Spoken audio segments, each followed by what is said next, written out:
Hi everyone, welcome back. Today I'll be making egg salad sandwich. It's one of the easiest sandwiches to make and it comes together in no time, especially if you already have some leftover hard-boiled eggs. Let's take water in a saucepan and bring it to a boil. Add some salt, place the eggs in the pan and boil them on low heat for 10 minutes. Once done, take it out and rinse the eggs under cold running water. Then finally chop a few ingredients like onion, green chili and some spring onions as well. Peel the eggs, slice and keep the yolks in a separate bowl. Now finally chop all the egg whites.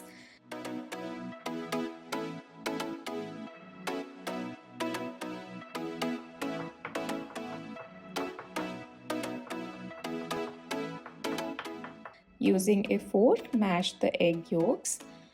Add some Greek yogurt or mayonnaise and mix it well.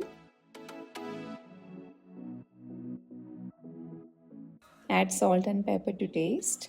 Then add the chopped egg whites, finely chopped onions, green chili, spring onions and mix well.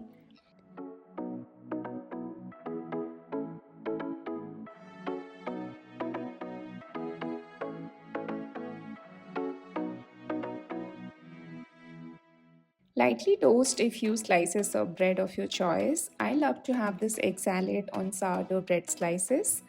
You can also top it with crunchy lettuce, microgreens, or have it as it is. Store leftover egg salad in the fridge for up to 5 days. I hope you guys liked the recipe. A detailed recipe is in the caption below.